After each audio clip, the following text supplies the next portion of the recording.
If you're a beginner to working out, you've probably come across these home workout videos. And so did I. When I was 13 years old, I started my workout journey this way. And I've been following these workouts for 4 years, and still nothing changed. My physique and strength was still mediocre, and I was really upset by it until I started doing calisthenics and street lifting and found out what was the actual reason for not doing progress for 4 years. So let's go over why these challenges and videos don't work and what to do instead if you're a beginner. Let's go over the first thing, which I call the beginner's trap. Because these videos might make you feel like you're progressing. At the start of my 4-year-old workout journey, I wasn't able to do many push-ups, but after those 4 years, I was able to do push-ups with ease. So you would say that I did progress, but this is such a small progress for the amount of time that I spent doing it. If I went to the gym and was working out as hard as I was at home, I would progress significantly more than when I was doing those home workouts. The problem is that they keep you stuck at the beginner stage. Let me give you an analogy for this. When you're someone, for example, that wants to learn a pull-up, you can be a many types of beginner. You can be someone that's very close to hitting the pull-up, and then being someone that can't even hang from the bar. But nonetheless, you're still a beginner. Maybe the first person that can't even hang onto the bar will make some progress, eventually get to the level of the person that's very close to getting a pull-up, but they are still a beginner, and you need to understand that. And I'm not telling you that working out at home is bad. Working out at home can be great for a person that maybe can't afford a gym membership or doesn't want to go to the gym for other reasons. Maybe don't have the time, maybe they have a small child at home, and so on. There's a difference between working out at home and doing workout follow-along videos, because follow-along videos have a lot of issues. The first one being they are made to be watched. When you look at this video, what do you see?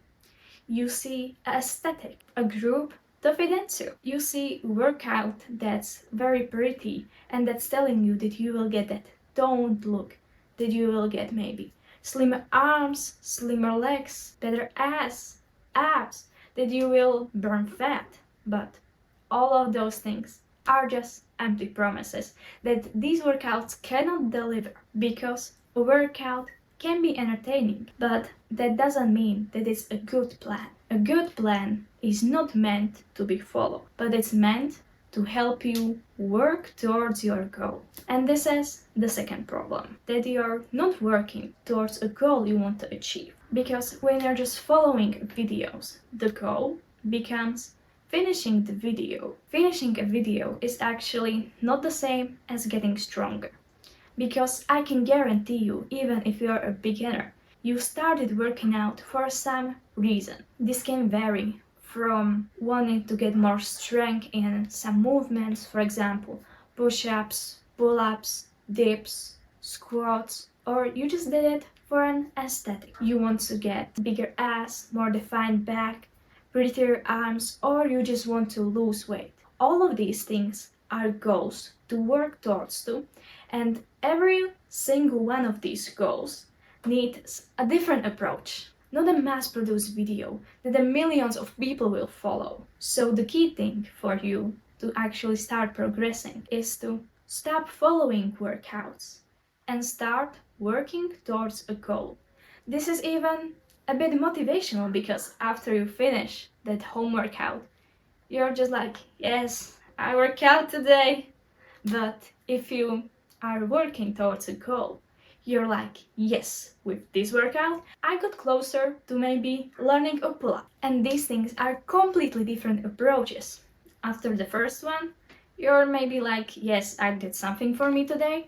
But after the second one, you get the hit of motivation, because you know you work towards something that's not abstract. This is the key to staying consistent. Talking about consistency, the third problem, unsustainable challenges. Because every single one of these creators doesn't do just the videos, but also does a lot of these challenges. And I can tell you, I did all of them. I did a challenge to learn how to do a split. I did not learn how to do a split. I did a challenge to get better abs. I did a challenge to get stronger. I did all of it and achieved nothing. Because many times you're able to lock in for the time of the challenge, but after this challenge ends, you just stop because you didn't build something sustainable for yourself. You just got the dopamine from doing something very hard for maybe a few days, but after these few days, you didn't got that much progress and just got burned out. And many times this is a killer for people that start with these challenges, is that they don't get the results they wanted, because for example even a month is a really short amount of time to see a visible progress on your body, and then they get demotivated because they didn't see that much progress and they're burned out. And this is not something you want if you want to work out the long term. Problem number 4. The lack of progressive overload. Yay. Maybe there are a few progressions, but these progressions won't get you out of the beginner level. That was the biggest problem for me, because after maybe a year, I got so advanced that even the hardest workout were so easy for me. And this is where my body just stopped getting better. In order for your body to change, you have to challenge it every workout. Because if you're just doing the same exercises on the same difficulty, your body has no reason to build strength or muscle. I didn't do this video to demotivate you. Home workouts video can be great if you're someone that's just starting out. You're a person that can even do basic movements, for example, push-ups, squats, and you struggle with it, then yes, you can build a pretty good base on them, but you have to be able to move on when it's time to start doing harder progressions. Because if you want to level yourself up, you can't just be blindly following a video. You have to start thinking with your own mind. And this is the hardest part about it. Everyone wants to follow something, but no one wants to make a routine that's designed for them. And this is what makes a difference between a person that will be stuck for years doing the same thing with no progress, and a person that will be always making progress because they use their own mind. So instead of asking yourself, what home workout will I follow today? Ask yourself, what is the goal I want to work towards today? So you set a goal, do the progression that you're able to do, and level up after time. And by this, you won't be stuck for 4 years doing something that's not beneficial for you, but you will be actually leveling yourself up. And you can believe me that this is not just some bullshit that I made up, because after those 4 years, I actually started going to the gym and just leveling up in certain movements, and now I'm a street lifter. And it just hurts me to think that if I started those 4 years ago, where I could have been. You know what they say. The best time to plant a tree was 10 years ago, the second best time is now. So I hope you enjoyed this video and won't make the same mistakes as I did.